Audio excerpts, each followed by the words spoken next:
చెమురు సరఫరాకు జీవనాడిలా ఉన్న హర్మోజు జలసంధి ఇప్పుడు మరణ శాసనంగా మారింది. నిన్నటి వరకు క్షిపణుల మూతతో దద్దరిల్లిన ఈ సముద్ర మార్గం ఇప్పుడు మృత్యుపాసాలతో నిండిపోయింది. అవును, హర్మోజు మార్గంలో ఇరాన్ పెడుతున్న మైన్లు ప్రపంచ దేశాల గుండెల్లో రైళ్లు పరిగెత్తిస్తుంది.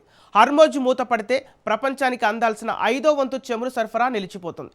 ఇప్పటికే భారత్ నుంచి జపాన్ వరకు, అటు ఈజిప్ట్ నుంచి యూరప్ వరకు చెమురు సెగలు రగులుతున్నాయి. సముద్ర గర్భంలో ఇరాన్ అమర్చిన మృత్యు మైన్ల గుట్టేంటి? సౌదీ చమురు క్షేత్రాలపై డ్రోన్ దాడుల వ్యూహమేంటి? గ్లోబల్ వార్తో ప్రపంచ ఆర్థిక వ్యవస్థ కుప్పకూలుతుందా? అసలు ఇరాన్ ఏం చేయాలని అనుకుంటుంది? Watch this story.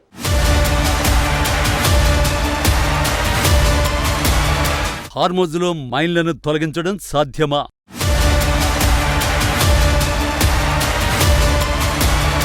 చమురు కొరతను ఐఏ పరిష్కరిస్తుందా?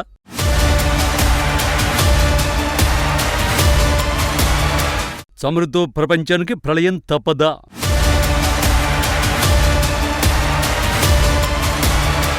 యుద్ధం మొదలైన నాటి నుంచి హార్మోజ్ జలసంధి నిత్యం వార్తల్లో నిలుస్తోంది. ఎందుకంటే ఇది ప్రపంచానికి అత్యంత కీలకమైన మార్గం. ఈ సముద్ర మార్గాన్ని ఇరాన్ పూర్తిగా దిగ్బంధించింది. యుద్ధం మొదలైన వెంటనే ఈ మార్గం గుండా వెళ్లే నౌకలపై దాడులు చేస్తామని ఇరాన్ హెచ్చరించింది. ఇప్పుడు హార్మోజ్ గర్భంలో మైన్లను ఆ దేశం అమరుస్తోంది. ఇరాన్ చేస్తున్న పనిని అడ్డుకోవడానికి అమెరికా దళాలు యత్నిస్తున్నాయి. హార్మోజ్ జలసంధిలోకి ఇరాన్ ప్రత్యేక నౌకలను పంపుతోంది. ఆ నౌకలతో సముద్రంలో మైన్లను మోహరిస్తోంది. వీటితో సముద్ర మార్గంలో వెళ్లే నౌకలను పేల్చివేయొచ్చు. అయితే మైన్స్ ను మోహరిస్తున్న 16 ఇరాన్ నౌకలను ధ్వంసం చేశామని అమెరికా ప్రకటించింది. అయితే ఇరాన్ వద్ద ఇటువంటి నౌకల సంఖ్య చాలా పెద్దగా ఉంది. ఇప్పటికే ఇరాన్ నౌకాదళంలో 80 నుంచి 90% సురక్షితంగానే ఉన్నాయి. వాటిని ఉపయోగించి హార్మోజ్ మార్గంలో వందల మైన్లను అమర్చే ప్రమాదం ఉంది. మరోవైపు అమెరికా ఈ దాడులకు సంబంధించిన చిత్రాలను విడుదల చేస్తూనే ఉంది.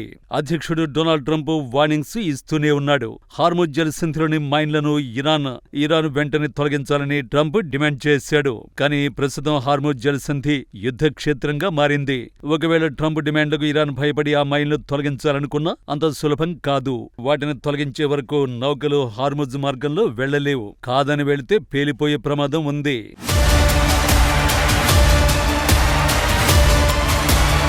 ప్రస్తుతానికి హార్మోజ్ మార్గం మూతపడింది. ప్రపంచ చమురు అవసరాల్లో 5వ వంతు చమురు ఈ మార్గంలోనే సరఫరా అవుతోంది.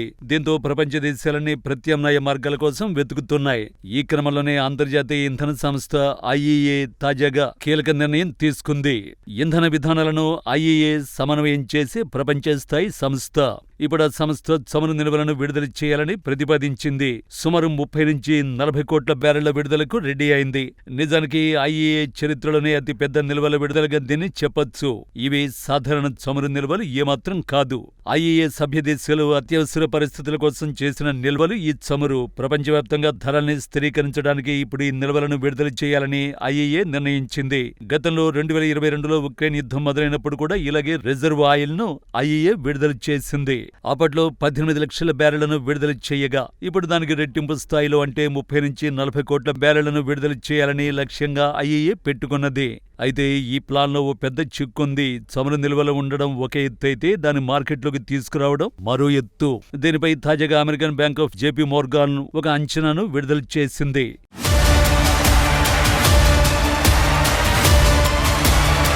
ఆ బ్యాంకు రిపోర్టు ప్రకారం 30 నుంచి 40 లక్షల బ్యారెళ్ల చమురు విడుదల చేసిన రోజువారీ సరఫరాలో స్వల్ప పెరుగుదల మాత్రమే కనిపిస్తోందట. అంటే రోజుకు కేవలం 10 లక్షల నుంచి 20 లక్షల బ్యారెళ్ల సరఫరా మాత్రమే పెరగనుంది. ఇప్పుడు అసలు సమస్య చూడండి. యుద్ధం కారణంగా హార్మోజు మూతపడింది. ఈ మార్గంలో నిత్యం 2 కోట్ల బ్యారెళ్ల చమురు నిలిచిపోయింది. అంటే మనకు అవసరమైన దానితో పోలిస్తే ఐఈఏ విడుదల చేసే చమురు చాలా తక్కువ.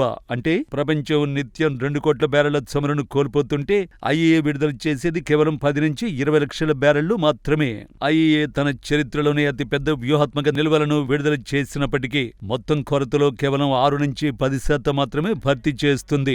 మార్కెట్లు ఇప్పటికే ఈ లెక్కలను అంచనా వేశాయి. అందుకే తాజాగా బ్రెంట్ రకం క్రూడ్ ఆయిల్ బ్యారెల్ ధర $90 వద్ద ట్రేడ్ అవుతోంది. అంటే ఐఈఏ ప్రణాళికలపై వ్యాపారులకు ఏమాత్రం నమ్మకం లేదన్నమాట. జపాన్ వంటి దేశాలైతే ఐఈఏ నిర్ణయం కోసం ఎదురు చూడడం కూడా మానేశాయి. సొంతంగా చర్యలు తీసుకోవాలని నిర్ణయించాయి. 2 రోజుల క్రితమే జపాన్ తన వ్యూహాత్మక నిల్వల విడుదలకు సిద్ధమైంది. ఎందుకంటే ప్రస్తుత సంక్షోభానికి ఎక్కడా పరిష్కారం కనిపించడం లేదు.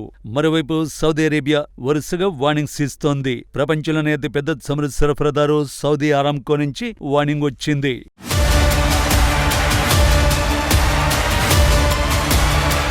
ఒకవేళ హార్మోజ్ జలసంధి ఇలాగే మూతపడితే దాని పరిణామాలు ప్రళయంతో సమానంగా ఉంటాయని ఆరామ్కో స్పష్టం చేసింది. ప్రస్తుతం సౌదీ చమురు క్షేత్రాలపై ఇరాన్ దాడులు కొనసాగుతూనే ఉన్నాయి. తాజాగా షాయిబాద్ చమురు క్షేత్రం లక్ష్యంగా ఇరాన్ 7 డ్రోన్లతో దాడి చేసింది. సౌదీ అరేబియా లోపలి భాగంలో ఉన్న అత్యంత కీలకమైన ఇంధనం మౌలిక సదుపాయం. సౌదీ దళాలు ఆ 7 డ్రోన్లను అడ్డుకోవడంతో చమురు క్షేత్రానికి ఎలాంటి నష్టం వాటిల్లలేదు. అటు యుఏఈలోని రువైస్ రిఫైనరీని కూడా ఇరాన్ లక్ష్యంగా చేసుకుంది. దీంతో ఆ ప్లాంటులో కార్యకలాపాలను తాత్కాలికంగా నిలిపేయాల్సి వచ్చింది. రువైస్ అనేది ఆ ప్రాంతంలోని అతిపెద్ద సింగిల్ సైట్ రిఫైనరీ. అటు సముద్రంలో కూడా తీవ్ర గందరగోళ పరిస్థితులు నెలకొన్నాయి. అంతకుముందు అమెరికా నావికాదళం ఓ ప్రకటన చేసింది. తాము ఒక ట్యాంకర్ను సురక్షితంగా హార్మోజ్ జలసంధి దాటించినట్లు చెప్పింది. కానీ ఆ తర్వాత ఆ ప్రకటనను ఉపసంహరించుకుంది. ఏ అమెరికా నౌక కూడా ఆ మార్గం దరిదాపుల్లోకి రాలేదని ఇరాన్ స్పష్టం చేసింది. మరోవైపు ఈ యుద్ధం కారణంగా కలిగే ఆర్థిక నష్టాలు ఇతర దేశాలకు కూడా వేగంగా విస్తరిస్తున్నాయి. ఈజిప్టు ఇంధన ధరల్ని ఏకంగా 30% పెంచేసింది.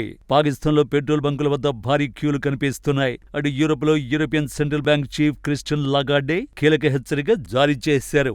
మార్కెట్లో అనిశ్చితి, అస్థిరత ఎక్కువగా ఉన్నందున ద్రవ్యోల్బణాన్ని అదుపు చేసేందుకు ఈసీబీ చర్యలు తీసుకుంటుందని లాగార్డే తెలిపారు. ముఖ్యంగా చెప్పాలంటే ఈ సమస్య పరిష్కరించడం రోజురోజుకు కష్టతరమవుతోంది. ఎందుకంటే ఇది కేవలం నౌకలు నిలిచిపోవడం గురించి మాత్రమే కాదు. సముద్రపు నీటిలో మైన్లు ఉండడం ఇప్పుడు అసలైన సవాల్.